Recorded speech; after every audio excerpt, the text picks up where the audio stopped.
राम मंदिर प्रतिष्ठा दिन केतेबेले जालिबे दीप सकाळे ना संध्यारे जालिबे दीप ए नै भक्तंक मनरे द्वंद्व लागि रहितिबा बेले प्रभु श्रीराम कले पुणी बड़ चमत्कार।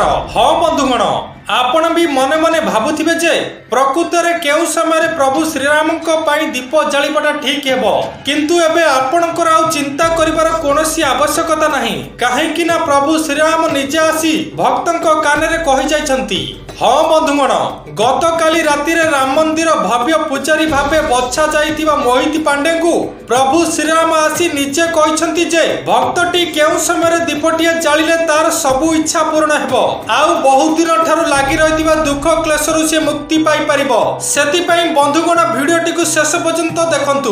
जदि भिडियोटी को अधारु बंद कर देबे तेबे प्रभु श्रीराम कृपा लाभ करि परिबे नाही। जनवरी 22 तारिख दिन हेबाकू जाउची प्रभु श्रीराम भव्य मंदिर प्राण प्रतिष्ठा, किंतु आपण एबे जानि नियंतु केउ समय दीप जालिले आपणकर सब इच्छा गोटी गोटी करी पूर्ण हेबो। सेदिन हेउची जनवरी 22 तारिख सोमवार, आउ सेदिन राति प्राय 12:29:08 रे प्रभु श्रीराम को मंदिर प्रतिष्ठा पाई यज्ञ आरंभ हेबो। सेही परि दिन 12:30:32 रे यज्ञ शेष हेबो।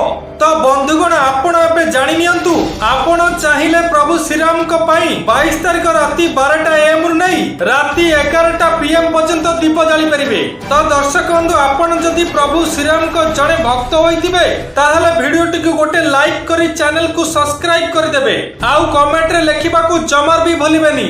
जय श्रीराम।